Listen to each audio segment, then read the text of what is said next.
아직도 기억이 나는 매가 하나 있어요. 우리 아버지는 평생 자식들한테 손찌검 한 번을 안 하신 분이에요. 근데 아마 제가 사춘기 때로 기억이 되는데 형들한테 통제가 안 되게 대들었던 모양인 것 같아요. 그래서 아버님, 그 부처님 반토막 같으신 아버님께서 참다 못해서 제 귀싸대기를 한 대 때리셨어요. 지금 30년, 40년 전 얘기죠. 근데 아직도 그때 생각하면은 내가 너무너무 좋아하는 아버지, 인자한 아버지, 내가 원하면 다 해주는 아버지한테 내가 아버지 마음을 아프게 해갖고 아버지가 손찌검을 하게 한 내 자신이 너무너무 부끄럽고 아버지한테 미안합니다.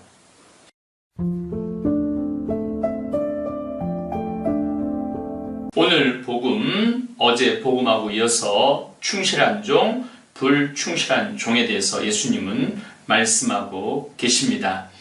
충실한 종은 주인이 맡긴 일을 주인이 멀리 일을 보러 가셨을 때 주인이 언제 오려니 이런 생각하지 않고 맡겨진 일을 충실히 하는 종입니다.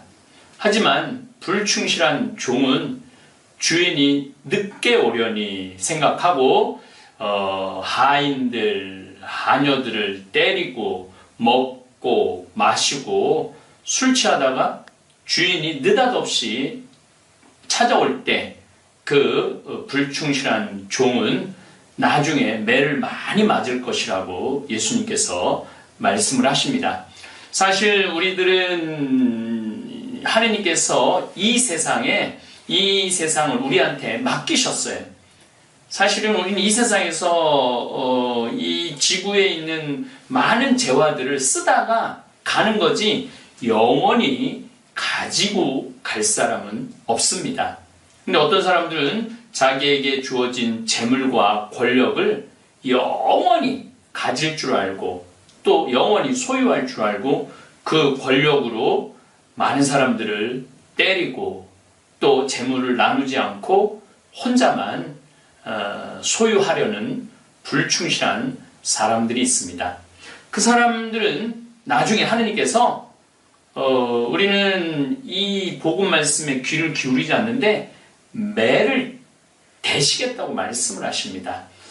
여러분들 가운데서 매를 맞아보신 분들 아마 있으실 거예요. 특히 우리 세대, 한 50대 된 세대들은 매를 참 많이 맞고 자랐죠. 부모님한테도 많이 맞고 학교에서도 아마 매를 맞는 게 일상이었을 겁니다. 저도 초등학교, 중학교 때까지는 매를 참 많이 맞고 자랐어요. 특별히 어머니한테 많이 맞았습니다. 초등학교 때 저녁에 놀러 친구들하고 나가고 밤 9시, 10시에 집에 들어가 완전히 해 떨어지고 깜깜할 때 집에 들어가면은 어머니께서 빗자루를 거꾸로 붙잡고 저를 정말로 두들겨 패셨어요. 그래서 어떨 때 머리에 혹도 막 나고 그랬어요. 근데 지금 이렇게 돌아보면은 한 번도 어머니가 때린 것이 억울하거나 아프거나 그랬던 기억은 없습니다. 저는 학교 다닐 때도 방학 때 방학 숙제라는 걸 해봤던 적이 없는 사람입니다.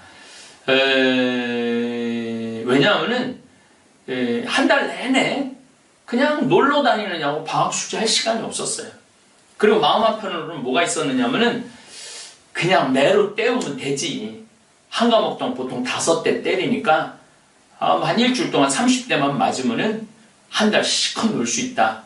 이런 생각을 하고 정말로 전날까지 아주 속편하게 놀았던 기억이 나요. 근데 지금도 그 많은 선생님들한테 매를 맞았는데 딱 한 선생님 매는 아직도 아팠던 매가 있어요. 그게 어떤 매였느냐면은 내가 굉장히 좋아하는 여선생님이었는데 역시 그 선생님 과목도 숙제를 해가지 않았죠. 근데 그 선생님이 회초리로 엉덩이를 내 기억으로 한 15대 때렸던 걸로 기억이 나는데 그때는 굉장히 아프더라고요. 다른 남자 선생님들이 무지막지한 정말 야구방망이 같은 걸로 때려도 안 아팠는데 내가 좋아하는 선생님이 그 여선생님이 때리면 얼마나 아팠겠어요. 하지만 중요한 거는 내가 좋아했던 선생님이 또 내가 좋아하는 선생님을 실망시켰기 때문에 맞은 매였기 때문에 굉장히 아팠습니다. 또 제가 맞은 매 중에 아직도 기억이 나는 매가 하나 있어요. 우리 아버지는 평생 자식들한테 손찌검 한 번을 안 하신 분이에요. 근데 아마 제가 사춘기 때로 기억이 되는데 형들한테 통제가 안 되게 대들었던 모양인 것 같아요. 그래서 아버님 그 부처님 반토막 같으신 아버님께서 참다 못해서 제 귀싸대기를 한 대 때리셨어요. 지금 30년, 40년 전 얘기죠. 근데 아직도 그때 생각하면은 내가 너무너무 좋아하는 아버지, 인자한 아버지, 내가 원하면 다 해주는 아버지한테 내가 아버지 마음을 아프게 해갖고 아버지가 손찌검을 하게 한 내 자신이 너무너무 부끄럽고 아버지한테 미안합니다. 근데 예수님께서는 오늘 복음을 통해서 이렇게 말씀하십니다. 주인의 뜻을 알고도 실천하지 않은 종들은 매를 많이 맞을 것이다. 이렇게 말씀하십니다. 그래요. 우리 주위에, 여러분들 주위에 지금 성당 안 나가고 신앙생활 안 하는 분들이 있어요. 세례 받고도. 그럼 이렇게 얘기합니다. 성당 나가라. 그러면은 많은 분들이 이렇게 얘기합니다. 나중에 나갈게. 이 다음에 나갈게. 내가 직장 그만두면 나갈게. 이렇게 뒤로 미루는 종들이 있어요. 근데 그런 종들이 사실은 예고치 않는 죽음으로 하느님 앞에, 예수님 앞에 갑자기 나설 때 예수님이 매를 든다면은 얼마나 가슴이 아플 것 같아요. 예수님은 우리를 위해서 십자가에 못 박히시고 양떼를 푸른 풀밭으로 잔잔한 물가로 이끄시는 착한 목자십니다. 근데 그 착한 목자한테 그 품에서 행복하게 지내면은 한없이 정말로 지복직관일 텐데 그 목자의 회초리에 매를 맞는다는 거는 이거는 우리 인간으로서는 너무 가슴 아픈 일이 아닌가. 근데 오늘 예수님께서는 우리에게 엄하게 말씀을 하십니다. 주인의 뜻을 알고도 실천하지 않는 종은 매를 많이 맞을 것이다. 저는 저나 여러분들이 마지막 날 매 맞는 종이 아니라 예수님께서 가슴에 꼭 끌어안으시면서 나의 착한 종아, 나의 성실한 종아, 그동안 애 많이 썼다. 이제 정말로 내가 준비한 천상 복을 나하고 함께 손잡고 누리자.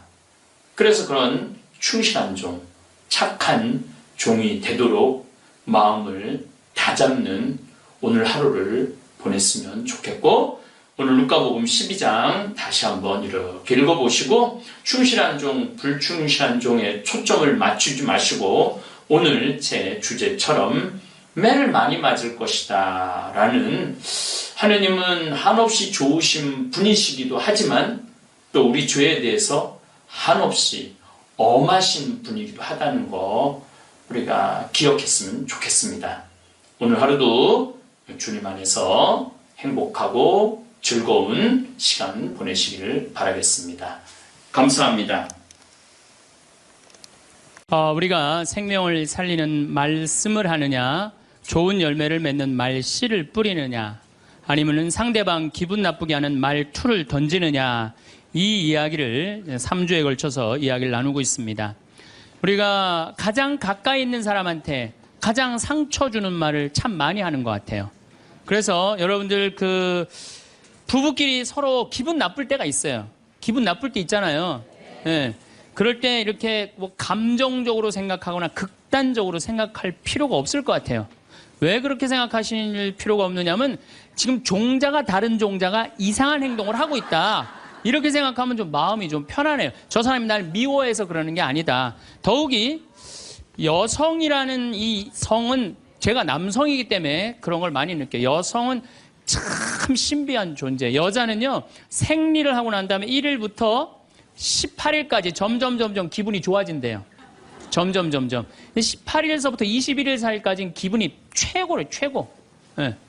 최고인데 21일부터 기분이 나빠지기 시작해. 생리할 때 되면 완전히 그 여자가 아니야. 원래 생각했던 그 여자가 아니야.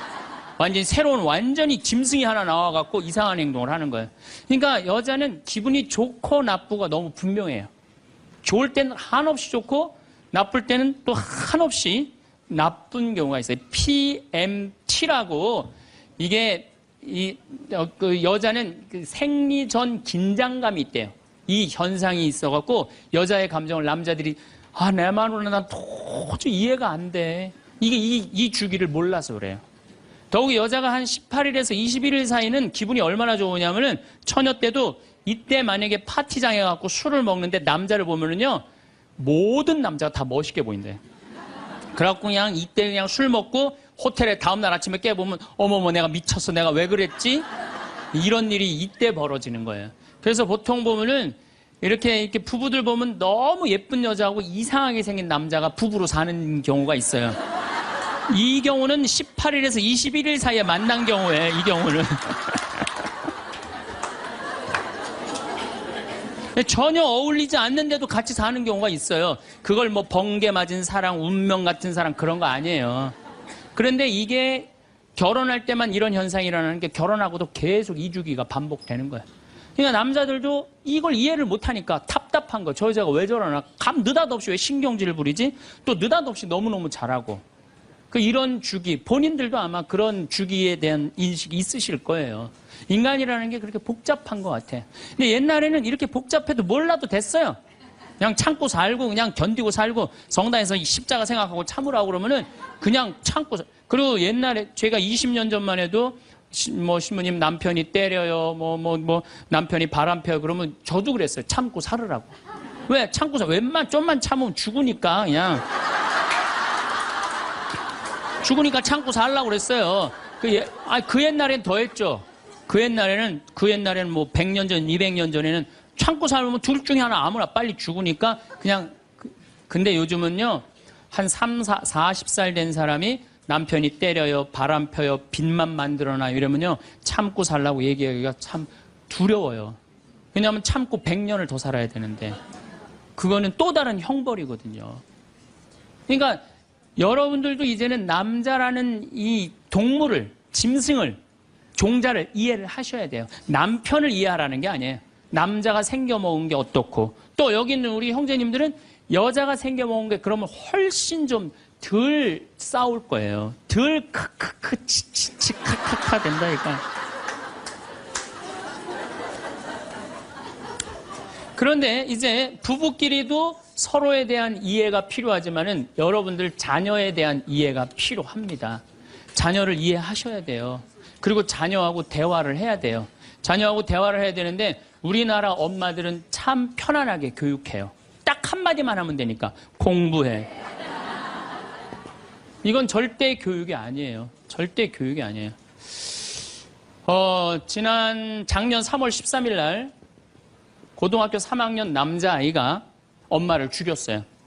목으로 칼을 찔러서.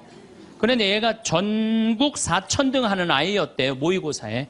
전국. 근데 엄마는 전국 1등 하라고 그래요. 전국 1등. 나는 전교 1등은 들어봤어도 전국 1등은 처음 들어봤어요. 전국. 자식한테 전국 1등을 하라고 강요한 엄마는 처음 들어봤어요. 근데 얘는 전국 4천등이면요. 서울대 들어가요. 왜냐면 1년에 서울대 4,000명 정도 뽑거든요. 4,000명 정도 뽑으면 뭐 카이스트, 경찰대 뭐 이런 데 다 빠지면은요. 서울대 들어가고도 남아요. 그런데 얘는 전국 63등으로 고친 거야. 63등인지 62등인지. 내가 고등학교 때 반에서 받은 등수야, 이거야, 고등학교. 그런데 엄마가 이 성적표를 받아보고 아이를 야구방망이 골프채로 8시간을 두들겨 팼다는 거예요. 엄마가 전국 1등 하라고 그랬더니 왜 전국 62등 하느냐. 근데 3월 14일이 무슨 날이냐면 학부용 진학 상담하는 날이야. 얘는 전국 62등도 8시간 두들겨 맞았는데 이거 전국 4,000등 걸리면은 나는 죽는다. 그래갖고 엄마를 미리 죽인 거예요. 얘 지금 감옥에 가 있어요. 1차 재판 끝났어요. 3년형인가 지금 나왔어요. 나는 얘는 엄마를 죽였다고 생각하지 않아요. 시험 감독관을 죽인 거예요. 시험 감독관을. 근데 우리는 자녀들한테 공부하라는, 왜 공부해야 되는지, 인생에 대한 철학, 삶의 진리 이런 얘기 전혀 하지 않아요. 그냥 무조건 공부하라. 무조건 공부하라 그래.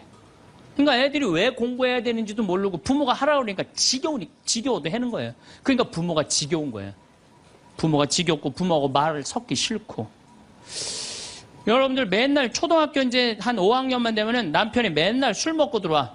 남편이 요즘 경기가 안 좋아갖고 400만 원을 벌어야 되는데 150만 원밖에 못 벌어. 400만 원을 벌었는데 150만 원밖에 못 벌어. 그래갖고 남편이 걱정이 돼갖고 맨날 술을 먹고 들어와요. 그러면은 엄마가 한다는 소리가 그래요. 지겨워 죽겠어. 뭐하러 나하고 결혼했어. 술하고 결혼하지. 내가 이혼을 하든가 말든가 해야지. 아빠는 맨날 술 먹고 들어오고. 초등학교 5학년만 되면은 여자의 초등학교 5학년 애들 눈치가 빨라요. 아, 우리 집이 지금 심각하구나. 엄마 아빠가 곧 이혼하면 나는 엄마하고 살아야 될까 아빠하고 살아야 될까 고민해요. 아빠가 밤 10시에 술이 취해갖고 들어왔어. 그래도 딸이라고 아빠 들어왔냐고. 아빠 오셨어요? 아빠가 한다는 소리가 우리 딸 이리 와. 아빠가 안아줄게. 걱정하지 말고 넌 들어가서 공부해. 이 아빠가 다 알아서 할게. 아니 엄마는 이혼한다는데 뭘 다 알아서 한다는 거야. 근데 엄마는 지겨워 죽겠어. 내가 이혼하든지 말든지 이런 소리 하면요. 얘는 마음 잡고 공부 못합니다. 공부하란다고 공부하는 게 아니거든요. 정말 지혜로운 엄마는 어떤 엄마인 줄 알아요? 남편 술 취해갖고 들어오면은 방에다 뉘어놓고 근심 어린 얼굴로 쳐다보는 초등학교 5학년 딸아, 아빠가 맨날 술 먹고 들어오니까 걱정되지? 엄마 나 걱정돼. 아빠가 왜 저래 조금? 사실은 아빠가 요즘 경제가 좀 어렵지 않니? 너도 알다시피 지금 유럽에 그리스 사태 터졌잖아. 그리고 이란 핵무기 때문에 지금 석유값이 자꾸 올라가고 있어. 그리고 미국은 리먼 브라더스 경제 위기가 왔잖아. 이렇게 어려운 경제 위기가 와서 아빠가 한 달에 400을 벌어야 되는데 150밖에 못 벌어. 근데 너도 알다시피 우리 핸드폰 네 식구 쓰면은 20만 원이야. 그 다음에 전기세 10만 원이야. 그 다음에 아빠 차 운행하고 우리 버스 타고 전철 타고 다니는 거 30만 원이야. 우리가 라면만 먹고 살아도 60만 원이야. 네 학원비, 동생 학원비 50만 원 들어가. 그러고 난 다음에 우리 아파트 부금 100만 원 들어가. 한 달에 최소한 250은 있어야 되는데 150밖에 6개월 동안 아빠가 지금 이렇게 우리 집이 마이너스야. 그래서 아빠가 저렇게 근심 걱정이 돼서 저렇게 술을 먹고 들어오니 네가 좀 이해를 해줬으면 좋겠다. 이렇게 말하면요, 얘는 방에 들어가서 고민해요. 우리 집을 위해서 내가 도대체 뭘 해야 될까 고민해요. 그런데 우리는 자녀들한테 이런 얘기 일체하지 않아요. 일체하지 않고 너는 들어가서 뭐 하라고 그래? 공부하라고 그래. 그러니까 애들이 공부를 왜 해야 되는지 모르잖아요. 유대인들은요, 초등학교 1학년만 되면은 왜 우리가 이 초막절을 지내야 되는지, 왜 우리가 과월절을 지내야 되는지, 할머니, 할아버지는 어떻게 살았고, 엄마, 아빠는 어떻게 살았고, 다 얘기해줘요. 그러니까 우리나라 애들은, 이스라엘 애들은 초등학교 1학년 때부터 철드는 거예요. 우리 역사, 이런 역사 안에서 내가 살아가야 되는구나. 제가 지난 3월 달에, 내가 이제 다음 겨울에, 12월 달에 그 강의를 이제 말씀을 드릴 거예요. 3월 달에 이스라엘에 초청을 받아서 갔다 왔어요. 근데 마침 내가 그 사막 체험을 했는데 그때 이스라엘의 영재 아이들이 거기 왔었어요. 천재 아이들이죠. 근데 이스라엘은 고등학교 3학년 18살만 되면요, 무조건 군대 가야 돼요. 3년. 남자고 여자고 다 3년. 근데 걔네들이 전부 다 의대 합격하네, 공군사관학교 합격하네, 다 그런 애들이야. 그래서 내가 물어봤어요. 니네들은 18살만 되면은 군대를 간다는데 너희들 정말 군대 가고 싶느냐? 내가 물어봤는데 걔네 눈빛이 반짝반짝 그러면서 나는 이 나라를 위해서 가겠다는 거예요. 그리고 그냥 가는 것도 아니고 반드시 가고 그냥 기쁘게 가겠다는 거예요. 얘네들은 역사의식, 가정의식 다 있는 거야. 그러니까 우리나라 애들은 20년 동안 역사 얘기도 안 듣고 사람 살아가는 도리 얘기도 안 듣고 무조건 뭐만 하라고 그래? 공부만 하라고 그래. 제가 얼마 전에 내 친구의 친구가 세상을 떠났어요. 근데 그 세상 떠난 사람 여자야. 근데 고등학교 2학년 딸이 있고 대학교 1학년 아들이 하나 있는 거야. 그런데 이 엄마가 딸을 깨워야지 딸은 일어나서 학교를 가는 거예요. 근데 10시가 됐는데 엄마가 안 깨운 거야. 엄마가 왜 나를 안 깨웠지? 10시가 됐는데 부엌에 가보니까 심장마비로 죽은 거예요. 심장마비로 죽었는데 아들이 이제 올라왔죠. 지방대학 다니면서. 아들이 올라왔는데 아들이 장례 때 하나 울질 않더래요. 우리 친구가 가서 보니까. 그리고 그냥 슬퍼하질 않더래요. 그런데 장례하는 날 아빠한테 그러더래요. 아빠, 나 내일 MT가 있는데 나 그거 꼭 가고 싶은데 나 어떻게 하면 좋으냐고. 나 내일 MT 가게 해달라고 그러더래요. 철이 안 들은 거죠. 그런데 여러분들, 얘가 철이 왜 없을까요? 누가 이렇게 철없이 키웠을까요? 부모가 철없이 키운 거예요. 뭐 하라고 그런 거야? 공부하라고 그러는 말 외에는 한 얘기가 없는 거예요. 공부하라는 얘기. 우리 집에 이 형제가 4형제. 근데 우리 둘째 형이 머리가 나빠요. IQ가 99에. 난 126인데. 근데 우리 둘째 형이 중학교 1학년 때 어느 날 갑자기 공부를 잘하는 거예요. 반에서 1, 2등을 하는 거예요. 그리고 좋은 고등학교 가고 좋은 대학 나와서 대기업 하고 요즘 아주 그냥 번듯한 회사의 사장이에요. 그래서 내가 3년 전에 형한테 물어봤어요. 형은 IQ가 자기 항상 그러니까 난 99밖에 안 된다고. 형은 IQ가 99밖에 안 되는데 왜 이렇게 공부를 잘하고 사회에서 이렇게 정말로 남들 부러워하는 자리까지 올라갔느냐고. 왜 IQ가 99밖에 안 되는데 왜 갑자기 공부를 잘하느냐고 내가 물어봤어요. 근데 형이 이런 말씀을 저한테 하더라고. 형이 신부님, 내가 중학교 1학년 때 아버지가 간 수술했어요. 큰 간 수술을 했어요. 난 초등학교 4학년 때 기억나요. 아버지 병원에 가면 천도복숭아 따먹었던 거 기억나요. 그리고 아버지가 퇴원을 하고 다음날 허리를 구부리고 출근을 하시더래요. 근데 우리 형이 보니까 어머니가 그랬대. 여보, 며칠 쉬었다가 나가라고. 그렇게 허리를 구부리고 어떻게 출근을 하느냐고. 근데 아버지가 그러더래요. 나는 내 자식 먹여 살리고 공부시키려면 오늘부터 나가야 된다고. 그 일주일 동안 이 99짜리 IQ가 지켜본 거예요. 일주일 동안 지켜보면서 자기가 그런 생각을 했대요. 내가 저 아버지를 위해서 해야 되는 건 공부다. 그래갖고 이 99 IQ가 코피가 터져가면서 공부를 한 거예요. 근데 그 아들은 내가 봐도 그때부터 효자인데 지금까지도 효자예요. 왜? 부모의 삶에 동참했기 때문에. 여러분들은 자녀를 여러분들의 삶에 얼마나 동참시키세요? 어제 내가 평창에서 강의를 했는데 할머니 한 분이 평생 한 번도 그런 얘기 안 했대, 자식한테. 먹여주고 재워주는 거 외에는 한 게 없다는 거예요. 여러분들, 개는요, 10마디 알아듣는데요. 기다려, 앉아, 손, 엎드려, 이 정도 알아듣는데요. 그리고 원숭이는 한 30마디 알아듣는데, 자기네들끼리도. 사람은 적어도 하루 한 집에서 살면서 10,000마디는 해야 된대요. 근데 우리가 자녀들한테 무슨 얘기해? 일어나, 밥 먹어, 학교 가, 숙제, 공부해, 시험은 10마디 정도밖에 안 한 거야, 20년 동안. 어떤 하느님을 사랑하는 거, 사람을 사랑하는 거, 살아가면서 사람의 도리, 우리 집안의 내력, 그런 얘기 생전 안 하는 거예요, 생전. 내가 어떤 고민을 하는지, 내가 어떤 갈등 속에서 사는지, 아빠하고 어떤 추억이 있는지, 그런 거 전혀 모르는 거예요. 밥만 먹여주는 그러니까 10마디 이상 안 한 거예요. 그냥 내가 자녀를 키우면서 계속 들어가서 공부해, 10마디 이상 안 한 이 집은 무슨 집이냐? 개 같은 집이에요, 개 같은 집. 사람 집이 아니에요. 사람 집이 아니에요. 다정한 대화를 할 수가 없는 거야. 그러니까 우리 이 둘째 아들은 정말 그때부터 지금 나이가 50이 넘었는데 아직까지도 효자예요.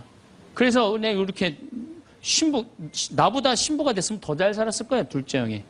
근데 큰 형은 이제 우리 어머니 아버지가 이제 휴가를 이제 우리 생태마을, 요즘은 이제 거의 못 오시는데 휴가를 오면 이제 누나, 큰아들, 둘째 아들이 돌아가면서 모시고 와요. 근데 이제 큰아들도 자기도 조그만 공장을 하는데 막 이제 바쁘니까 바쁜 와중에 어머니 아버지 모시고 오는 거 아니에요. 오다가 어머니가 아이고 얘야 묵주를 까먹었다 그러면 신경질을 부린대요. 바빠 죽겠는데 어떻게 하라고 그러냐고 지금 일주일만 손가락으로 하고 오라고 그냥. 그런데요. 근데 둘째 아들은 어머니가 딱 이제 아들 둘째 아들이 태우고 평창에 오다 얘야 묵주를 까먹었다 그러면 둘째 아들은 그런데 우리 어머니가 저한테 해준 얘기예요. 어머니 걱정하지 마세요. 톨게이트 앞에서도 그런데 어머니 걱정하지 마세요. 차 돌리면 되죠 뭐. 그리고 그 차를 돌려갖고 30분 동안 집에 가서 그 묵주를 찾아서 모셔다 드린다는 거예요. 그러니까 부모가 불편한 게 싫은 거야. 왜? 이 자식은 중학교 1학년 때부터 누구의 삶에 동참한 거야? 부모의 삶에 동참한 거야. 여러분들은 자녀들을 언제부터 삶에 동참시켰어요? 부모가 속이 썩는지 아빠가 힘든지 고통스러운지 그런 건 하나도 얘기 안 하잖아요. 그리고 너는 뭐만 하면 돼? 공부만 하면 되는 거야. 저는 요즘 우리 사회가 지금 굉장히 거칠다 그래요. 왕따, 그 다음에 학원 폭력, 성폭력, 굉장히 뭐 아주 충격적인 사건들이 많이 벌어지잖아요. 내가 보기에는 이거는 다 집안에서 교육이 말이 안 통해서 그래. 부모가 진리를 애들한테 알려줘야 될 거 아니야. 진리를. 그리고 하느님의 사랑도 알려줘야 되고. 근데 그런 얘기 생전 안 하는 거예요. 저는 요즘 무슨 대책 막 낼 때 정말로 한심해요. 그런 대책으로는 해결이 안 돼요. 저는 중학교 때 성당을 이틀 갔어요. 토요일 날, 일요일 날. 뭐 이틀 간 게 아니라 6일이면 6일 다 갔죠. 7일이면 7일 다 갔어요, 성당. 매일 가서 성당 살았어요. 그 성당 가면은 매일 교리 배우고, 거룩한 거 배우고, 진리 배우고, 사람 사랑하는 거 배우고, 사람 배려하는 거 배우고. 그랬잖아요. 학원이 무슨 학원이야. 토요일 날, 일요일 날 맨날 친구들하고. 이 순교자 성월에는 유대철, 내가 그때 주인공 됐었어. 유대철.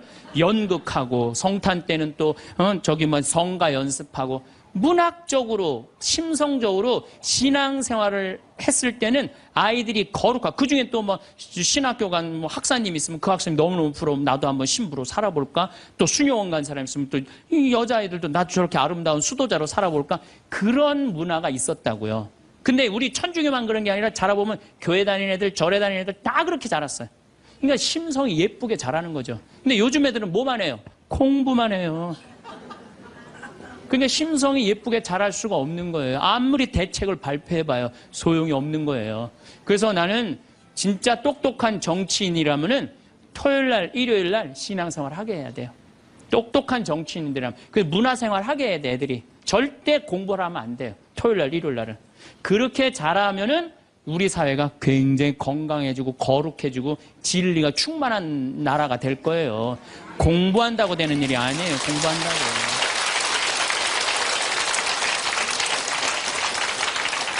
그러니까 자식들하고 대화를 하려고 해도 대화를 해본 적이 있어야지 대화를 할 거 아니야. 공부하라는 말 외에는 해본 적이 없는데. 그래서 엄마 명동에 어때? 좋았어? 좋았어. 어떻게 좋았어? 그냥 좋았어. 넌 들어가서 빨리 공부해. 자, 그렇다면은 내가 어떻게 하면 대화를 잘할 수 있을까? 말을 잘할 수 있을까? 첫 번째, 들어라. 우리가 이게 부족해요. 듣는 게 부족해. 우리나라 사람들이 듣는 게 부족해. 제가 평택에서 본당 신부할 때 교우가 한 5,000명 됐었어요. 본당 신부 혼자 하는데 하루에 고해성사를 200명, 300명이 보는 거예요. 너무너무 힘든 거야. 그러니까 내가 주일날 막 교우들이 1분 이상 고해를 하면 막 신경질이 나는 거야. 그러니까 할머니들이 그냥 신부님 내가 6.25 때 시집 와갖고 그냥 독자 집에 시집을 왔는데 아들을 하나 낳았어요. 아들을 하나 낳았는데 그놈이 독자라고 내가 너무 오냐오냐 해서 키우다 보니까 이놈을 장가를 보냈는데 이놈이 이혼을 해갖고 손자를 나한테 맡겨갖고 내가 지난주에 그 손자 찾으러 다니느냐고 주일미사를 빠졌어요. 아, 주일미사 빠졌는데 왜 6.25 전쟁부터 시작을 해. 그래서 내가 그래요. 저 교우들한테 항상 교육할 때 죄는 간단히 죄 진 것만 얘기해라. 과정은 설명하지 말고. 그러니까 참 교우들도 죄 결론만 얘기하는 게 참 답답할 거 아니야. 고해소에서 그 답답한 속을 털어놔야 되는데 신부님은 막 200명, 300명 줄은 기다리고 있고.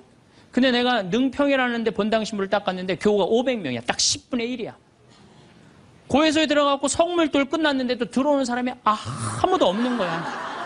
너무 심심한 거예요. 그래갖고 이제 고해소에 딱 들어오면 너무 반가운 거예요.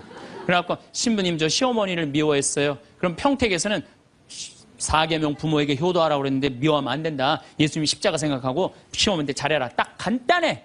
그렇게 했는데 능평에서 이 자매 나가면 이제 아무도 안 들어오니까 이 자매 나가면 아무도 안 들어오니까 내가 뭐라 그러냐면 왜 시어머니를 미워하는데요? 뭐 내가 시집을 왔더니 그냥 손자하고 그냥 고모하고 그냥 남편만 하고 나는 그냥 완전 식모 취급하고 친정에도 못 가게 하고 그러면 안 되지. 그 시어머니 며느리한테 밥 얻어먹으면서 정신 나간 시어머니네. 그러면은 그 자매가 신이 나는 거지. 신이 그것뿐만 아니라 내가 혼수 살림 얼마나 구박을 많이 받았는지 몰라요. 그러면은 내가 이제 정말 늙으면 그거 정말 다 그래. 하여튼 자매님 참 그런 집에서 힘들게 산다 그러면 막 눈물 콧물 흘려가면서 시어머니 욕을 바가지로 해요. 그러면서 자매가 신부님 이렇게 시어머니 욕해도 되느냐고 걱정하지 말라고. 여긴 비밀이 지켜지는 데니까 걱정하지 말라고. 한 20분 정도 막 시컷 시어머니 욕하면은요, 대부분의 며느리들이 뭐라 그러냐면, 신부님 꼭 시어머니가 있어서 불편한 것만은 아니에요. 시어머니가 애도 봐주고 반찬도 이런 거 저런 거 해줄 때는 나 너무너무 좋아요. 그런 것도 있어요. 예. 신부님 이번 사순절을 맞이해서 내가 우리 성가정 만들려니까 내가 시어머니한테 내가 잘할게요. 뭐 잘하면 좋죠. 그럼 반찬도 맛있게 하고 한 번 더 웃으면서 얘기할게. 훌륭하십니다. 나는 한 게 아무것도 없어. 그러느냐고. 그러면 자기가 고해하고, 자기가 훈화하고, 자기가 보속하고, 자기 결심까지 다 하기가 나가. 말은요, 들어주기만 하면 돼요. 여러분들 친구들하고 무슨 상담할 때 지적질할 필요 하나 없어요. 나이 50, 60 넘어갔고, 너 그러니까 네가 그 꼴로 사는 거야. 그러면 자기 속 얘기하는 사람이 너 그러니까 그 꼴로 사는 거야. 그럴 때 맞아. 내가 그래서 내가 이 꼴로 사나 보다. 그럴 것 같아요. 기분 나빠할 것 같아요. 당연히 기분 나빠하죠. 당연히. 우리 집에 많은 중고등학교 학교 다니기 싫어하는 애들을 데리고 와요. 요즘 내가 바빠서 거의 상담을 못 하는데 데리고 오면은 얘가 학교를 안 간다는 거예요. 중학교 2학년, 3학년 애가 학교를 관두겠다는 거예요. 그러면 내가 많은 경우 상담을 하면은 거의 90%는 그랬던 것 같아요. 너 학교 많이 다니기 싫으니? 네, 다니기 싫어. 그럼 관둬. 뭐 다니기 싫은데. 신부님한테 다니라고 설득하러 데리고 왔는데 신부님이 뭐라 그래? 나는 이제 그렇게 마음 먹고 애가 오는 거예요. 저 엄마가 날 저기까지 데려간 거는 나를 학교를 다시 다니게 설득을 시키려고 저 신부를 만나게 해주는구나. 근데 내가 관둬. 뭐하러 다녀? 내가 엄마한테 자세히 얘기해 줄 테니까 너 관둬. 근데 왜 다니기 싫은데 이유가 뭐야? 그럼 공부도 따라가기 힘들어. 그래, 맞아. 한번 따라지면 그거 못 따라가. 너 있잖아. 너는 머리로 살 놈이 아니라 내가 보기엔 몸으로 살 놈이다, 너. 너 우리 생태마을에 와갖고 농사나 져라. 그러면 이제 자기 친구 얘기, 부모한테 섭섭한 얘기 다 해요. 그럼 얼마나 힘들었겠니? 너 수업 시간에 조는 이유가 있지. 이해를 해야지 알아서 볼 거 아니야. 이해도 안 되는데 눈 뜨고 쳐다보고 있는 거 쉽지 않지. 신이 그거 어떻게 알았냐. 다 내가 옛날에 해봐서 알아. 한 1시간 동안 얘 공감, 동감 해주고 고개만 끄덕여주면요. 얘네들이 거의 끝날 때 뭐라 그러는지 알아요? 신부님 그래도 아무리 생각해봐도 중학교는 졸업해야 될 것 같아요. 아니야. 중학교 졸업할 필요 없어. 나중에 네가 철 들으면 졸업해도 돼. 자퇴 그냥 하는 걸로 하자. 아니에요, 신부님. 중학교 졸업하는 게 나을 것 같아. 그래? 그러면 가서 한번 다녀봐. 다니다 힘들면은 꼭 나한테 얘기하면 내가 꼭 엄마한테 얘기해 줄게. 그래서 중학교, 고등학교, 대학 졸업한 애들 많아요. 아직도 연락하는 애들이 많아요. 신부님 감사하다고. 그러면 내가 아이하고 면담할 때 엄마들이 나한테 이렇게 신부님 무슨 얘기 했느냐는 거예요. 무슨 얘기? 난 한 얘기 아무것도 없어요. 그냥 고개만 끄덕여 준 거예요. 그런데 여러분들은 자녀들한테 대화할 때 뭐를 얘기해요? 조금만 고생하면 너 괜찮을 텐데 왜 그 고생을 안 하느냐? 너 2년, 3년만 지나면 대학 들어가면 너 마음대로 할 텐데 너 공부해. 걘 지금 지옥 같은데. 그러니까 강요하는 거야. 대화가 아니야. 대화가. 그러니까 안 되는 거예요. 인도에는요. 대화를 하면은요, 이호덕 선생님이라고 글 우리말 쓰기 아주 돌아가셨는데 책 잘 쓰는 분 계셔요. 그분 책에 그런 내용이 나와요. 인도에 여행을 하는데 사람들이 대화를 하면서 그러더래요. 아차 그러더래요. 아차. 얘네들이 우리나라처럼 뭐 물건 까먹어 아차 그러나 그랬대요. 근데 학교 수업에 갔는데 애들이 선생님을 보고 아차 그러더래요. 그래서 그게 무슨 뜻이냐 그러니까 내가 지금 네 이야기를 들어주고 있으니까 네 말이 맞다라는 뜻으로 내가 아차 해주는 거. 네 말이 사람이 지금도 고개를 끄덕이는 분들 그게 참 중요해요. 고개를 끄덕이는 게 중요한 거예요. 그래서 나는 이렇게 교우들이 상담하거나 우리 신부들이 가끔 상담 올 때도 있어요. 특히 신부들이 상담 올 때는 내가 거의 말 안 해요. 자기네들 다 하니까 고개만 끄덕여 주는 거예요. 고개만. 그럼 뭐 관두겠다 뭐 이런 신부들도 그냥 계속 고개만 끄덕여 주는 거예요.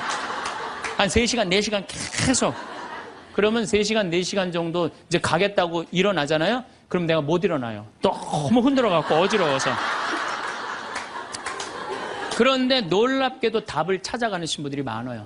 답을 찾아가서 사지로 잘 살아요. 내가 여러분들 나이 30, 40 넘어서 답 모르는 사람이 있어요. 인생에 답 모르는 사람이 있어요. 근데 내가 지금 저 사람한테 내 얘기를 하는 건 이 답답한 속을 좀 알아달라는 얘기예요. 그러니까 대화의 기본은 판단하지 않고 들어주는 거예요. 판단하지 않고 그냥 그 사람 마음에 공감해 주는 거예요. 두 번째, 내가 대화 다 잘하고 싶다. 이기려 하지 마라. 우리가 이 대화에 이게 뭐예요? 이 쥐래. 이기려고. 말하면 내가 꼭 저 사람을 설득해서 이기려고 그래. 근데 여러분들 설득이 돼요? 안 돼요. 내 남편도 설득이 안 되는데. 그렇죠? 내 자식도 설득이 안 되는데 남이 설득이 되겠어요? 그러니까 종교 얘기, 정치 얘기, 이데올로기 얘기 이런 얘기는 하는 게 아니에요. 근데 그냥 꼭 내가 어디 강의 가면 제일 당황스러운 게 그거야. 신부님 이번에 대통령 어떻게 될까? 신부님 박근혜에 대해서 어떻게 생각하느냐고. 이거 미치는 거예요. 이 사람이 전라도 사람인지 경상도 사람인지 아니면 이 사람이 페미니스트인지 아니면 남성 우월주의인지 모르잖아요. 그러니까 그런 정치 얘기를 끊을 때 싸움이 일어나게 돼 있는 거예요. 그리고 그건 설득이 안 돼요. 사람은요, 안 변합니다. 웬만하면 안 변해요. 변하기가 쉽지가 않아요. 여기 계시면 여러분들 변할 것 같아요? 변하기 쉽지 않아요. 이스라엘 백성이 400년 동안 이집트에서 종살이 했어요. 그리고 이제 이스라엘에 딱 들어가려고 그러는데 딱 걸렸어요. 왜? 하느님이 가만히 보니까 종살이 하던 습관을 못 버리는 거야.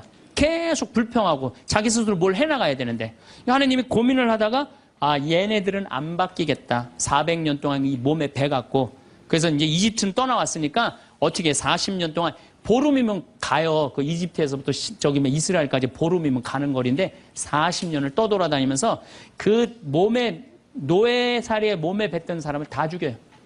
그리고 완전히 새로운 사람만 다 들어가요. 다시 태어난 사람만. 그렇게 안 변하는 게 그러니까 40년 동안 단련 기간을 주는 거예요. 또 예수님도 부활해 갖고 왔는데 사람들 변했어요? 안 변했어요. 변한 사람 없어요. 12제자만 변하고 그런 거지. 사람은 안 변해. 근데 여러분들이 너 이렇게 살아 그런다고 살아요 그 사람이? 그러니까 대화할 때 싸워서 이길 수가 없어요. 싸워서 이기려 하지도 말고. 제가 이렇게 평화방송에 이제 요즘 방송이 계속 나가잖아요. 한 번만 내보냈으면 좋았을 걸. 뭘 그렇게 계속 내보내. 아주 괴로워 죽겠어요 저는. 방송에 똑같은 강의 내용 계속 나. 그래서 이거 녹화하는 거예요. 똑같은 거 너무 내보내지 말고 새 거 내보내라고 내가 지금 녹화하는 거예요.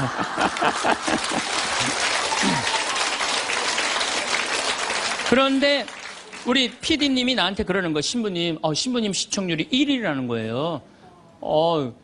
정말 기분이 좋더라고요. 그리고 이제 평화방송 다시 보기에도 보면은 댓글이 고맙다 막 쫙 올라와 있어요. 자긴 종교가 다른데도 내 걸 본대요. 그런 분들도 많아. 그런데 딱 한 사람이 천주교 성직자 맞음 이렇게 썼어요. 성직자 맞음 이렇게 썼어. 기분 굉장히 나쁘게. 왜? 내가 행복농 강의하면서 평화방송 다시 보기를 하면 1,000원을 내야 돼요. 1,000원을 받으면서 내가 행복농 강의하니까 너 가증스럽다 이거야. 너 성직자 맞냐 이거야. 천주교 신부 맞느냐 이거예요. 그러니까 네가 진짜 행복농 강의 제대로 하려면 받지 말아라 이거예요. 근데 나는 안 받아요. 평화방송이 받는 거지 나는 안 받아요. 나 거기서 받아갖고 평화방송에 나 돈 한 푼도 안 줘요. 그리고 300K로 보면 무료로 볼 수 있어요 또. 그 사람은 내가 싫은 거야. 내가. 그냥 본질적으로 싫은 거야 내가. 그러니까 성직자 맞음하고 쓴 거야. 근데 그 밑에 댓글을 써서 내 팬들이 막 신부님 돈 안 받는다. 평화방송도 해명을 했어요. 신부님 한 푼도 돈 안 간다. 그래도 아무 소리도 없는 거야. 그러니까 그 사람은 내가 싫은 거예요. 그 싫으니까 성직자 맞느냐고 한 거야. 자, 내가 그걸 읽어보고 막 화가 나서 100명이 다 칭찬하는데 한 명이 나 욕하면 신경질 나잖아요. 그래갖고 내가 밑에 댓글에다가 너 나하고 한 번 만나서 싸우자. 나 돈 안 받는다. 나한테 사과해라. 그래야 될 것 같아요? 무시해야 될 것 같아요? 그걸 잘 아는 사람들이. 아니 무시해야 되는 걸 그렇게 잘 아는 사람들이 주위 사람들한테 그렇게 싸워서 이기려고 그래요. 우린요 인생을 살아가다가 무시해야 되는 사람들이 참 많아요. 여러분들 야구 아시죠? 야구. 투수가 있고 포수가 있어요. 그렇죠? 타자가 있어요. 타자가. 타자가 이제 좋은 타자는 어떤 타자냐면은 하늘로 올라가는 볼을 치는 타자가 훌륭한 타자입니까? 땅으로 떨어지는 볼을 치는 타자가 훌륭한 타자입니까? 와일드 피치라고 완전 뒤로 빠지는 볼을 치는 타자가 훌륭한 타자입니까? 아니면 스트라이크를 제대로 골라서 이 스트라이크를 치는 타자가 훌륭한 타자입니까? 그렇죠. 스트라이크 들어오는 걸 쳐도 3할 10번 중에 3번을 못 쳐요. 하늘로 솟는 거, 땅으로 떨어지는 거, 뒤로 빠지는 거 이런 거는 골라내야 돼요. 근데 우리 인생도 마찬가지예요. 만나는 사람이 다 스트라이크예요? 만나는 사람, 어떤 사람은 하늘로 솟는 볼이 있어요, 없어요? 땅으로 떨어지는 볼이 있어요, 없어요? 뒤로 빠지는 볼이 있어요, 없어요? 볼들이 많아요. 그 볼마다 쫓아다니면서 다 치면요, 이 사람 타자 자격 없어요. 여러분들 인생 살아가면서요, 스트라이크만 골라 쳐도 3할을 못 쳐요. 그러니까 10명 중에 만나는 사람 3명 마음 맞는 사람 만나기 쉽지 않아요. 그 3명만, 예, 아멘 다시 한번 해보세요, 그럼.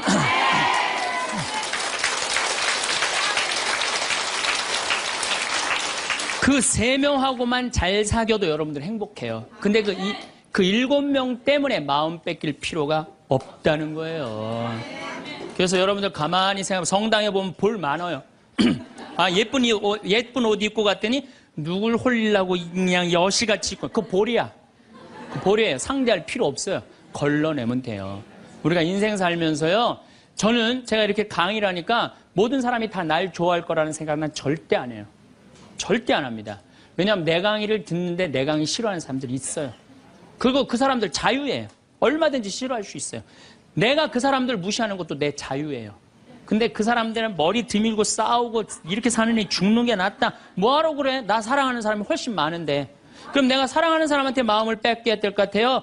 염장 지르는 사람한테 마음 뺏겨야 될 것 같아요? 어느 누구한테 마음 뺏겨야 돼?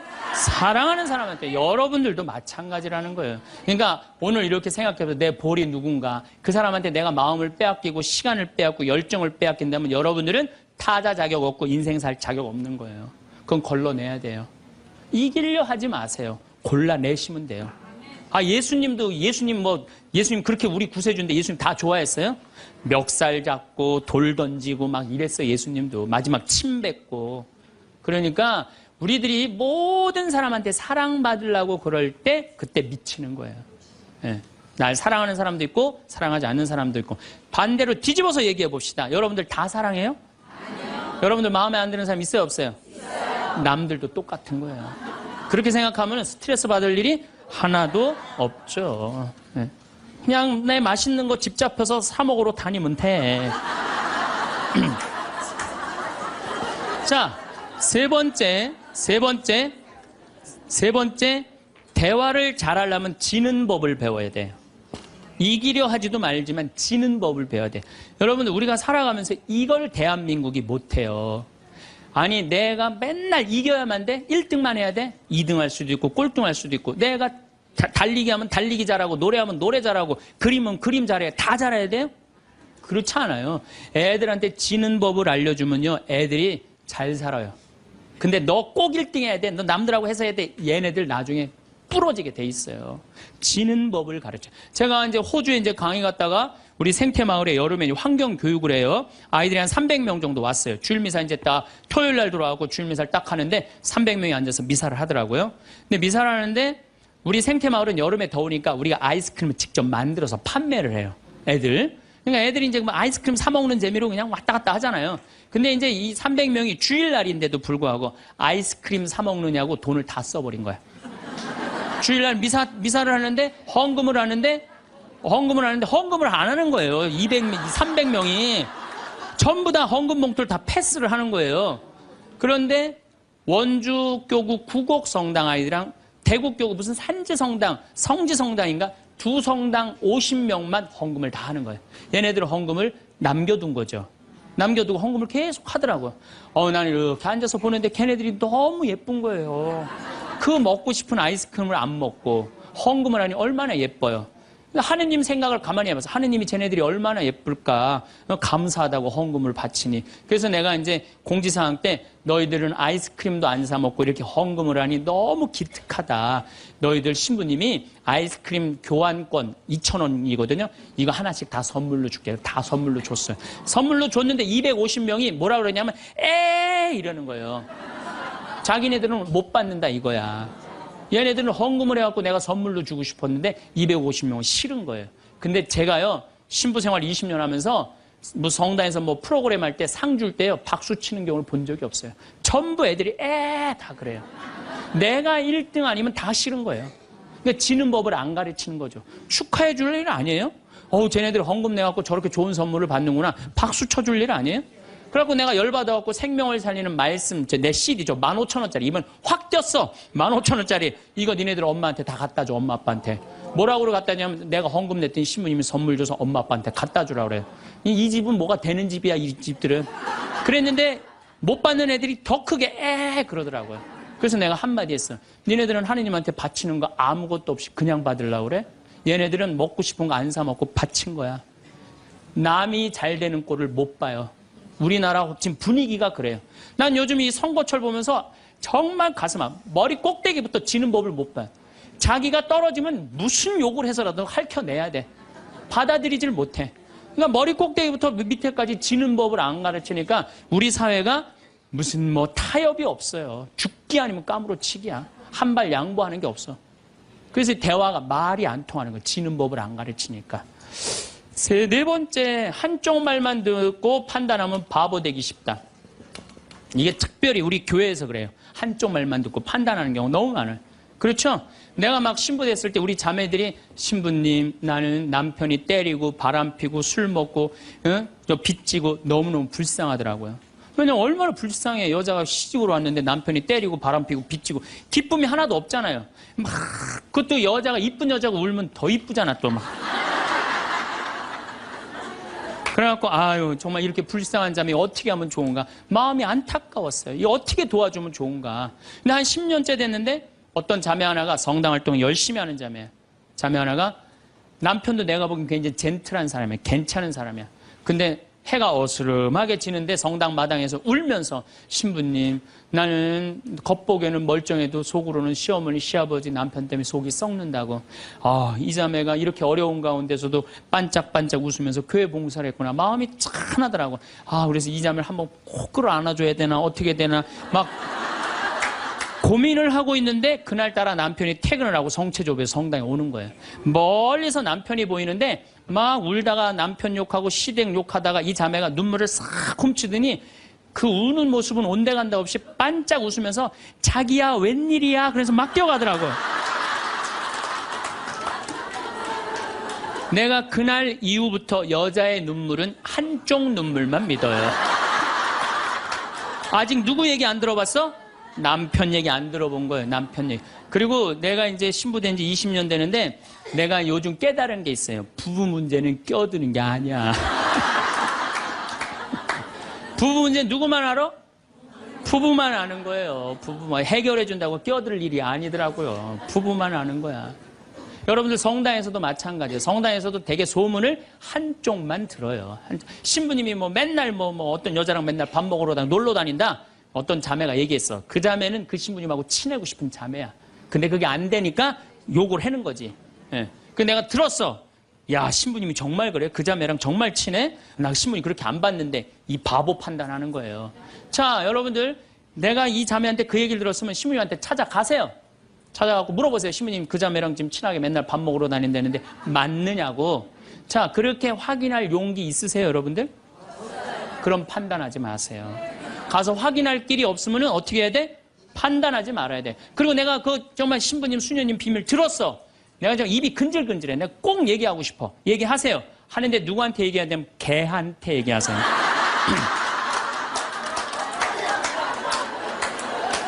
걔한테 얘기하세요. 걔는 말을 옮깁니까? 안 옮깁니까? 안 옮겨요. 사람은 옮겨요. 그래갖고 그 공동체를 깨트리는 경우도 많아요. 그 공동체를 깨트리는. 우리가 신앙생활하면서 얼마나 잘못하는 것 중에 하나가 한쪽 말만 듣고 판단하는 거. 그래서 신앙생활하는 사람 머리가 더 복잡해. 너무나 이상한 소리를 많이 들어갖고. 제가 미국에 강의를 갔는데 자매들이 그러는 거야. 어떤 유명한 신부님이 은퇴하고 장가를 갔다는 거예요. 그래서 아니 그분이 장가 갈 분이 아닌데 내가 그래. 근데 또 갔는데 또 이번엔 또 다른 대학 유명한 교수 신부님이 은퇴해갖고 장가를 갔다는 거예요. 둘 다 장가를 갔다는 거예요. 여자를 알기를 돌같이 보던 분들인데. 그래서 나는 속으로 아니 그분들이 은퇴할 장가 갈 분들이 아닌데. 그래갖고 내가 이번에 1년이 지나고 난 다음에 동창신부들 모여갖고 야, 나 미국에 가고 이런 얘기를 들었다. 그랬더니 한 동창신부가 그런 얘기를 무슨 소리야. 지난주에 나하고 같이 미사 봉헌하고 신부님이 성서 강의했는데. 그러니까 멀쩡하게 성서 강의하는 신부님이 미국에서는 지금 관도하고 장가가 있어 지금. 우리가 얼마나 신앙생활하면서 이 잘못된 소문에 우리 영혼이 망가지는지 몰라요. 그러니까 한쪽 말만 듣고 판단하면 뭐가 되기 쉽다? 바보 되기 쉽다. 5번째, 끝을 좋게 맺어라. 이 무슨 얘기냐 하면은 끝을 좋게 맺어라. 이 무슨 얘기냐면 여러분들 사람이 살아가다 보면요 사이 나쁠 때가 있어요. 친한 친구인데 결국은 재산 문제 때문에 법원까지 가갖고 법원에서 재산 주고받고 이게 끝났어. 헤어질 때 뭐라고 헤어져요? 야, 우리가 그래도 30년 동안 친구인데 이렇게 좋지 않은 일로 법원까지 왔는데 이렇게 결정이 났으니 너 다음에 어딜 가도 행복하게 살았으면 좋겠다. 다음에 볼 때 우리 웃으면서 만나자. 이렇게 헤어져야 돼요. 아무리 속이 뒤집어져도. 근데 우리는 뭐라고 헤어져요? 너 밤길 조심해. 내가 언젠가 너 가만히 안 놔둘 거야. 이거는요 정말 어리석은 거예요. 또 어떤 사람 맨날 술 먹고 막 바람 피다가 죽었어. 50살에. 그냥 그 집 애 때리고 부인 때리던 사람이 죽었어. 그냥 이제 초상집에 가서 위로해 준다고 그렇게 술 먹고 바람 피고 애들 때리더니 잘 죽었다. 니네들 고생 끝났다. 니네들끼리 행복하게 살아라. 이렇게 말한다고 그 자식이 행복해 할 것 같아요? 그래도 자기 아버지인데. 이렇게 말해야 돼요. 그래도 네 아버지가 이 시대의 풍류를 알던 사람인데 너무 안타깝다. 얼마나 멋있는 사람이었는데 정말 마음이 아프다. 아버지 좋은 데 가시게 이제 정말 저 세상에서는 정말 아무 거침없이 행복하게 살 수 있도록 우리 기도해주고 축복해주자. 그럼 너희들은 정말 행복하게 살았으면 좋겠다. 아다르고 어달러요. 나는 정말로 2000년 동안 말 진짜 못하는 놈 한 놈 알고 있어요. 이놈이 어떤 놈이냐면 십자가 왼편에 매달린 이 왼편의 강도 진짜 말 못하는 놈이에요. 이놈이 이제 십자가에 못 박혀 죽을 자기도 괴롭고 아프기 힘들겠지. 그렇지만 그렇게 말하면 안 되지. 가운데 구세주라는 분한테 뭐라 그래? 네가 무슨 구세주냐? 네가 진짜 구세주면 너도 살리고 나도 살려봐라. 너 구세주도 아니다 이거예요. 그러니까 예수님도 지금 십자가에 못 박혀가고 아파 죽겠는데 이놈이 이상한 소리 하니까 대꾸를 해요 안 해요? 대꾸를 안 해요. 근데 난 2000년 역사상 진짜 말 잘하는 사람 한 사람 알고 있어요. 이게 누구야? 오른편에 있는 강도예요. 오른편에 있는 강도가 뭐라 그래? 야 이놈아 너하고 나하고는 죽어도 싸. 근데 이분은 가난하고 병든 사람 전부 다 함께하고 병 고쳐주고 함께했던 분인데 네가 무슨 자격이 있어 그런 말을 해? 그래 한마디 더 해. 주 예수님 마지막 날 저를 기억해 주십시오. 그러니까 왼편에 있는 놈한테는 대꾸도 안 하던 예수님이 가상칠언이라고 십자가에서 7가지 중요한 말을 해요. 다 이루었다. 엘레리네마 사박타니 이 몸이 보십시오. 당신의 아들입니다. 뭐 목마르다 이런 얘기 하잖아요. 그런데 이 오른편의 강도한테 너야말로 오늘 나와 함께 진정으로 낙원에 들 것이다. 막판에 말 한 번 잘한 바람에 천당 입장 1호 고객.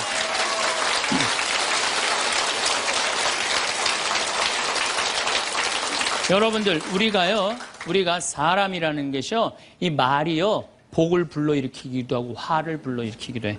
구원까지 결정될 수 있는 게 말이에요. 그래서 나는 이 기가 막힌 말을 어떻게 쓰고 있느냐 제가 성서 한 구절 좀 읽어드리겠습니다. 자세히 알아보기 전에 꾸짖지 마라. 먼저 생각해보고 나서 질책하여라. 듣기 전에 대답하지 말고 남이 말하는 도중에 끼어들지 마라. 너와 상관없는 일로 다투지 말고 죄인들이 시비를 가릴 때 자리를 함께 하지 마라. 꼭 성당에서 신부님 욕하는데 모여갖고 그냥 같이 하는 사람들 위험한 데 앉아 있는 거예요. 죄인들이 시비를 가리는데 자리를 같이 하지 말아요. 하지 마세요. 빠져나오세요. 예, 그건 하느님이 판단할 일이지 여러분들이 판단할 일은 아니라는 거예요. 혀를 절제하는 이는 갈등 없이 살고 뜬 소문을 싫어하는 이는 잘못을 덜 저지르리라. 절대 말을 옮기지 마라. 아무것도 잃는 것이 없으리라. 말을 안 옮기면 잃는 것이 없어. 말을 너무 옮기고 싶어. 누구한테 얘기해? 개한테 얘기하세요. 개한테. 어떤 말을 들었으면 죽을 때까지 묻어두어라. 이게 집회서에 나오는 말씀이에요. 여러분들 저 사람 판사인데 이 둘째 부인 아들이래. 내가 알고 있어. 근데 그걸 얘기를 해야 될까요? 죽을 때까지 묻어둬야 될까요? 죽을 때까지 묻어둬야 돼요. 어리석은 자는 들은 말 때문에 아이 낳는 여자처럼 진통을 겪으리라. 온갖 소문을 듣고 그냥 진통을 겪는 거야. 어리석은 자의 뱃속에 든 말은 사람의 넓적다리에 밝힌 화살과 같다. 중상하는 자와 한 입으로 두말하는 자를 저주하여라. 그들은 평화로이 사는 많은 사람들을 멸망시켰다. 그래서 여러분들 말이라는 거는요 너무 중요한 거예요. 그래서 난 과연 생명을 살리는 말씀을 하는 사람이냐, 좋은 열매를 맺는 말 씨를 뿌리는 사람이냐, 입만 열면 공동체를 파괴하고 상대방 가슴에 멍을 들게 하는 말투를 던지는 사람이냐, 이거 잘 생각하시고 여러분들은 생명을 살리는 말씀을 전하는 분들이 되고 좋은 열매를 맺는 말 씨를 뿌리는 분들 되기를 바라겠습니다. 아멘. 감사합니다. 경로당에서 가장 인기 많은 사람은 누굴까요? 바로 매달 연금을 받는 할아버지랍니다. 할머니들이 훨씬 많은 경로당에서는 당연히 할아버지가 인기가 좋습니다. 그 중에서도 시골의 넓은 땅을 소유한 할아버지보다는 바로 그 자리에서 식사나 커피 한 잔을 대접할 수 있는 분이 더 큰 인기를 끕니다. 과연 우리 모두가 인기 있는 사람이 될 수 있을까요? 노년기는 인생의 황금기라 불리는 시기입니다. 하지만 이 황금기를 맞이하는 많은 노인들이 자신도 모르게 빠져드는 착각들이 있습니다. 이 착각들은 때로는 유쾌한 웃음을 자아내기도 하고 다른 때에는 조금의 반성을 불러일으키기도 합니다. 마치 오랜 친구와의 대화 중 정말 그렇게 생각했어? 라는 질문을 받는 순간처럼 말이죠. 우리의 생각과 경험은 우리를 둘러싼 세상을 이해하는데 도움을 주지만 때로는 그것들이 우리의 시야를 제한하기도 합니다. 특히 노년기에는 이러한 착각들이 더욱 두드러질 수 있습니다. 이는 마치 오래된 지도를 들고 새로운 도시를 탐험하려는 것과 같아 때로는 우리를 예상치 못한 곳으로 인도하기도 합니다. 노인들이 흔히 빠지는 5가지 착각에 대해 알아보기 전에 잠시 우리의 삶을 되돌아보는 시간을 가져봅시다. 어쩌면 우리가 알고 있는 것보다 세상은 더 변화했을 수 있고 우리의 지혜는 그 변화 속에서 새로운 의미를 찾아야 할지도 모릅니다. 그렇다면 지금부터 노년기의 착각들을 탐험하며 이 황금기를 더욱 풍요롭고 의미 있게 만드는 방법에 대해 함께 생각해보는 여정을 시작해보겠습니다. 한국의 노년들이 흔히 빠지는 착각 첫 번째는 바로 자신의 경험이 최고의 가르침이라는 착각입니다. 나이가 들면서 쌓인 경험은 분명 큰 자산이 됩니다. 우리는 종종 이러한 경험을 바탕으로 세상을 이해하고 젊은 세대에게 조언을 해주고자 합니다. 특히 한국의 50대 이상 세대는 역사적, 경제적으로 급변하는 시기를 직접 경험하며 성장했습니다. 그 시기에는 특정한 가치관과 열심히 일하면 성공할 수 있다는 믿음이 강했습니다. 하지만 시대가 변하고 사회가 발전함에 따라 젊은 세대가 마주하는 세상은 과거와는 사뭇 다릅니다. 현재의 젊은 세대는 정보화 시대와 글로벌화의 중심에서 살아가고 있으며 디지털 기술은 그들의 일상과 불가분의 관계를 맺고 있습니다. 또한 경쟁은 더욱 치열해졌고 기회의 창은 과거에 비해 현저히 좁아졌습니다. 이러한 변화 속에서 젊은이들은 새로운 도전과 기회를 마주하고 있으며 이는 우리 세대가 젊었을 때와는 다른 종류의 어려움과 결정을 요구합니다. 자신의 경험을 통해 얻은 지혜가 항상 현재의 상황에 적용될 수 있다고 생각하는 것은 때때로 세대 간의 격차를 넓히는 원인이 될 수 있습니다. 과거의 경험은 분명 가치가 있으나 그것이 항상 최선의 해결책이 될 수는 없습니다. 사회의 변화를 인정하고 젊은 세대가 처한 현실을 이해하려는 노력이 필요합니다. 이러한 공감과 이해를 바탕으로 할 때 우리의 조언은 젊은 세대에게 더욱 의미 있고 가치 있는 것이 될 수 있습니다. 우리가 젊은 세대에게 전달하고자 하는 메시지는 과거의 경험에서 비롯된 지혜일지라도 그들의 현재 상황과 맞닿아 있어야 합니다. 이는 우리가 그들의 언어를 사용하고 그들의 세계를 이해하려고 노력할 때 가능해집니다. 따라서 경청하는 자세는 매우 중요합니다. 젊은 세대의 이야기를 경청하고 그들의 견해를 존중하는 것에서부터 진정한 소통이 시작됩니다. 이 과정에서 우리는 자신의 경험을 통해 얻은 지혜를 공유할 수 있지만 그것이 절대적인 진리가 아니라 하나의 관점임을 인정해야 합니다. 이러한 상호 존중의 태도는 세대 간의 격차를 줄이고 서로에게 배울 수 있는 기회를 제공합니다. 이 글을 읽으시는 50대 이상의 분들께 젊은 세대와의 소통에서 공감과 이해가 얼마나 중요한지 다시 한번 강조드립니다. 우리의 경험과 지혜는 분명 소중하지만 그것을 전달하는 방식과 태도는 더욱 중요합니다. 젊은 세대와의 대화에서 열린 마음을 가지고 그들의 현재를 이해하려는 노력이 우리 모두에게 새로운 관점과 성장의 기회를 제공할 것입니다. 한국의 노년들이 흔히 빠지는 착각 두 번째는 변화하는 시대를 부정하는 것입니다. 변화는 인생의 필수적인 부분이며 특히 기술과 사회적 변화는 오늘날 우리 삶을 빠르게 바꾸고 있습니다. 하지만 이런 변화에 대해 적응하려는 노력 없이 저항하는 것은 나이든 사람들 사이에서 종종 보이는 경향입니다. 이는 특히 한국의 50대 이상 세대에게도 해당되는 현상입니다. 이러한 저항감은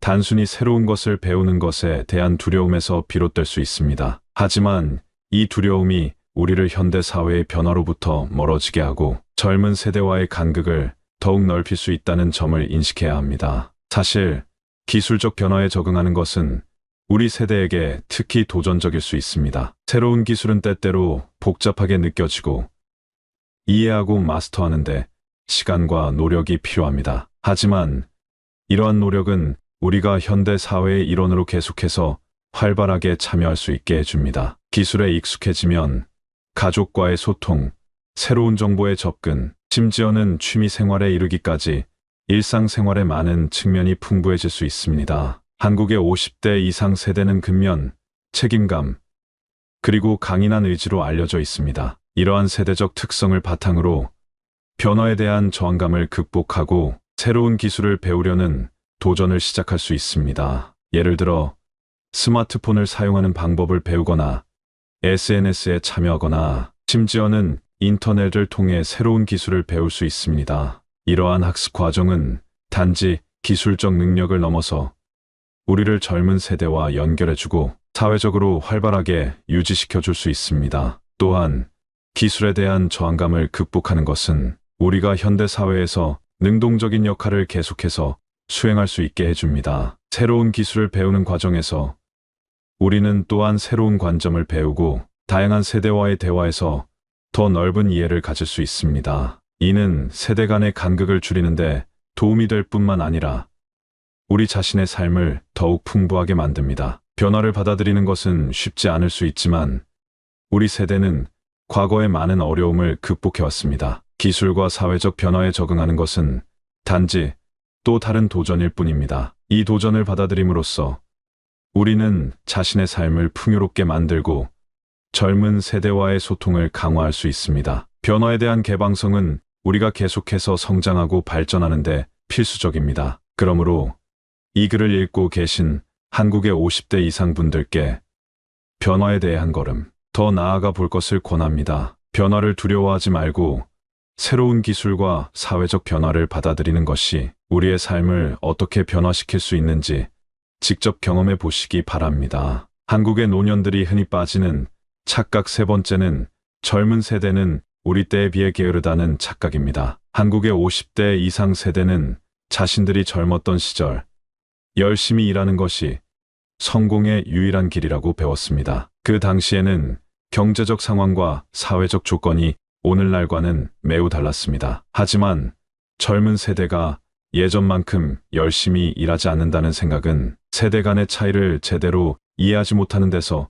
오는 착각일 수 있습니다. 우선 현재의 작업 환경은 과거와 크게 다릅니다. 기술의 발전은 일하는 방식을 근본적으로 변화시켰습니다. 스마트폰, 인터넷, 그리고 다양한 디지털 도구들은 작업 효율을 높였지만 동시에 업무와 개인 생활의 경계를 모호하게 만들었습니다. 이는 젊은 세대가 항상 연결되어 있어야 하고 때로는 표준 근무 시간을 넘어서도 일해야 한다는 압박을 받는다는 것을 의미합니다. 또한 경제적 조건도 세대마다 다릅니다. 오늘날의 젊은 세대는 불안정한 계약직이나 프리랜서로 일하는 경우가 많으며 이는 과거에 비해 높은 생활비와 교육비를 감당하기 위한 도전과도 맞닿아 있습니다. 집값의 상승과 불안정한 고용 상황은 젊은이들에게 경제적 안정을 얻기 위한 끊임없는 노력을 요구합니다. 기술의 발전은 노동시장에 새로운 기회를 제공했지만 동시에 기존의 많은 직업들을 변화시키거나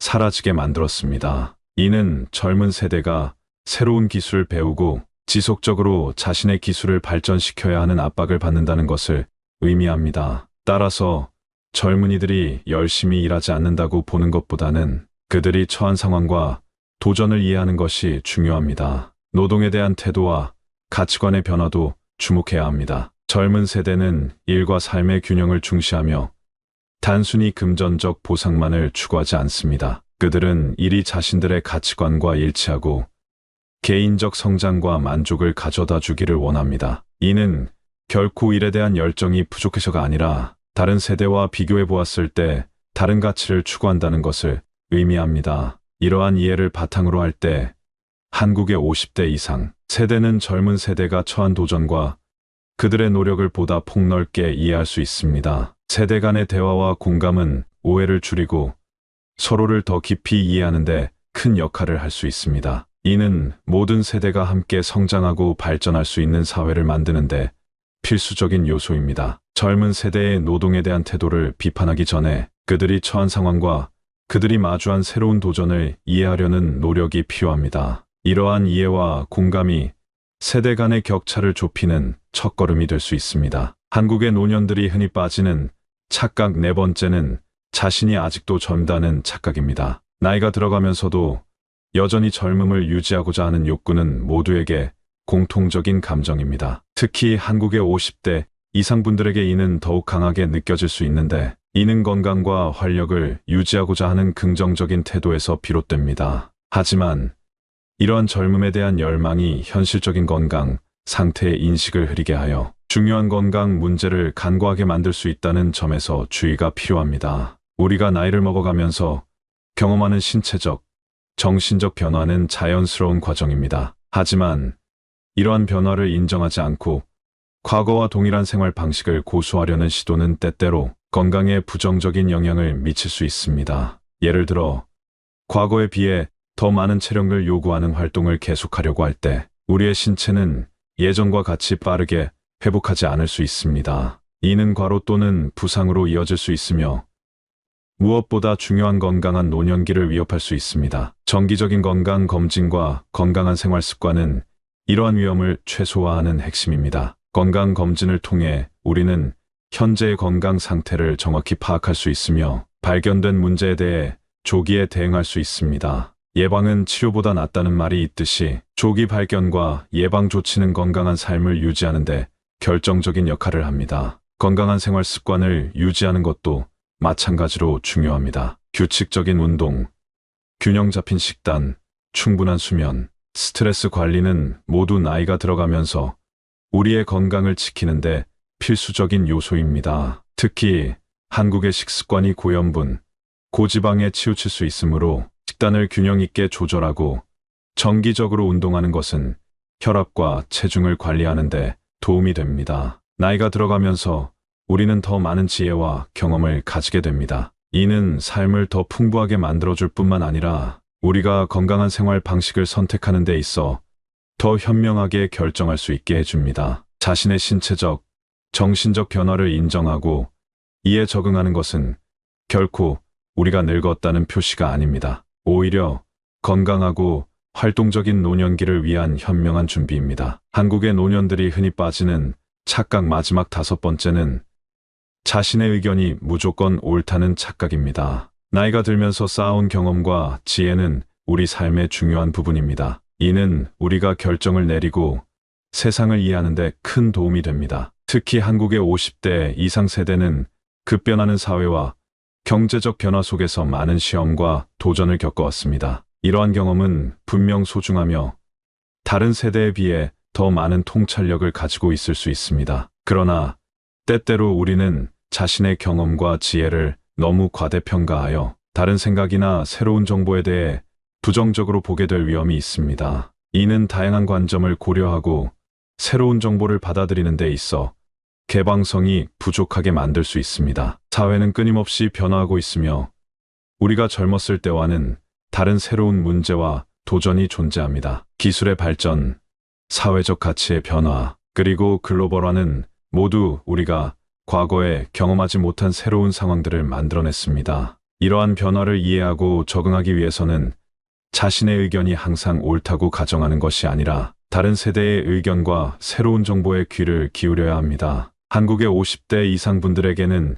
이러한 개방성이 특히 중요합니다. 우리 사회는 빠르게 변화하고 있으며 젊은 세대는 이러한 변화 속에서 자신들만의 방식으로 삶을 살아가고 있습니다. 이들과의 소통과 이해를 위해서는 우리가 겪어보지 못한 새로운 경험과 관점을 인정하고 존중하는 것이 필요합니다. 또한 세계는 더욱 연결되어 가고 있으며 다양한 문화와 가치관이 우리 사회에 통합되고 있습니다. 이러한 다양성을 포용하는 것은 우리가 더 넓은 세계를 이해하고 다른 사람들과 더 깊이 연결될 수 있는 기회를 제공합니다. 자신의 삶의 경험을 통해 얻은 지혜를 존중하면서도 새로운 관점과 정보에 대한 개방성을 유지하는 것은 쉽지 않을 수 있습니다. 그러나 이러한 균형을 찾는 것은 우리가 계속해서 성장하고 변화하는 세상 속에서 의미 있는 역할을 할 수 있게 해줍니다. 이는 또한 다른 세대와의 소통을 강화하고 우리의 관계를 더 풍부하게 만들어줍니다. 이 영상을 보시는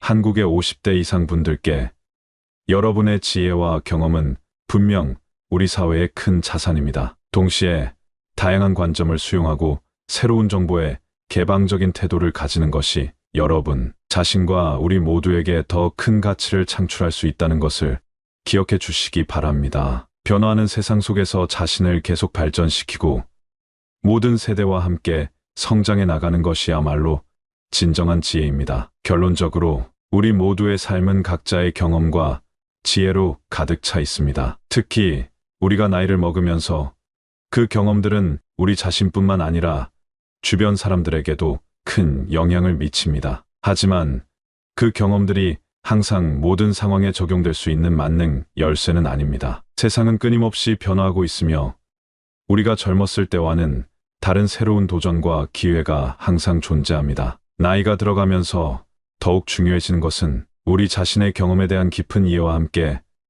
변화에 대한 개방성을 유지하는 것입니다. 이는 특히 기술과 사회적 변화에 적응하려는 노력, 젊은 세대의 노동 태도와 가치관을 이해하려는 시도, 그리고 건강 문제를 현명하게 관리하려는 자세를 포함합니다. 우리의 생각과 행동 방식에 유연성을 가져야만 끊임없이 변화하는 세상 속에서 의미 있는 역할을 계속할 수 있습니다. 또한 다른 세대와의 소통과 이해는 우리 모두에게 필수적입니다. 우리의 경험은 젊은 세대에게 귀중한 지혜를 제공할 수 있지만 그들의 관점과 새로운 정보 역시 우리에게 새로운 통찰력을 줄 수 있습니다. 이러한 상호작용은 세대 간의 격차를 줄이고 더욱 포용적이고 다양한 사회를 만드는 데 기여할 수 있습니다. 마지막으로 우리 자신에 대한 이해와 존중이 중요합니다. 우리 각자는 독특한 경험과 지식을 가지고 있으며 이는 우리 삶을 풍부하게 만듭니다. 동시에 새로운 도전에 대한 개방성과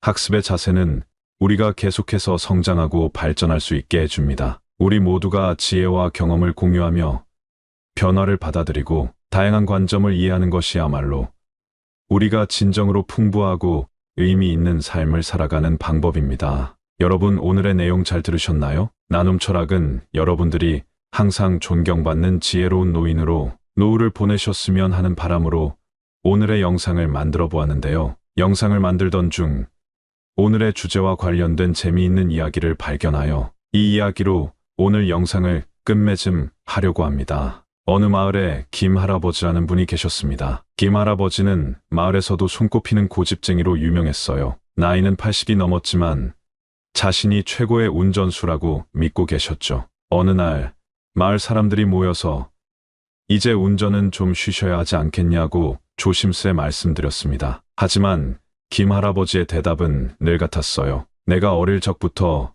이 마을의 길은 다 내 발바닥으로 굴렀다. 내가 이 길을 누구보다 잘 안다고. 사람들은 김 할아버지의 운전 실력이 예전 같지 않다고 걱정했지만 김 할아버지는 그 말을 전혀 신경 쓰지 않으셨어요. 그러던 어느 날 마을의 젊은이들이 김 할아버지의 고집을 꺾기 위한 계획을 세웠습니다. 그들은 김 할아버지가 좋아하는 노래방 기계를 마을 회관에 설치했고 김 할아버지를 노래방 대결에 초대했습니다. 대결 조건은 바로 만약 김 할아버지가 점수가 더 낮으면 한 달 동안 운전을 하지 않겠다는 약속을 해야 한다는 것이었습니다. 김 할아버지는 이 대결을 흔쾌히 받아들이셨고 마을 사람들은 숨죽여 결과를 지켜봤습니다. 노래방 대결이 시작되고 김 할아버지는 자신 있게 마이크를 잡고 노래를 시작했습니다. 하지만 예상치 못한 일이 벌어졌어요. 김 할아버지가 부르는 노래는 마을 사람들이 잘 알지 못하는 옛날 노래였고 기계는 그 노래를 제대로 인식하지 못해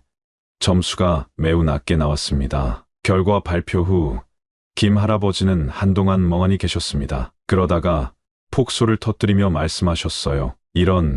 내가 이렇게 노래를 못 부를 줄이야. 알았어. 약속은 약속이니 한 달 동안 운전은 접어두지. 마을 사람들도 함께 웃으며 김 할아버지의 고집이 꺾인 것을 축하했습니다. 한 달 동안 김 할아버지는 마을의 젊은이들과 함께 시간을 보내며 다양한 활동을 즐겼습니다. 그리고 그 과정에서 김 할아버지는 젊은이들의 세상에 대해 더 많이 알게 되었고 젊은이들도 김 할아버지의 삶의 지혜를 배울 수 있었습니다. 이 이야기는 고집이 센 노인의 마음을 엷게 한 마을, 사람들의 노력과 세대 간의 이해와 소통을 재미있게 보여줍니다. 때로는 변화를 받아들이는 것이 쉽지 않지만 서로를 이해하려는 마음에서 시작된 작은 노력이 큰 변화를 만들어 낼 수 있다는 교훈을 담고 있습니다.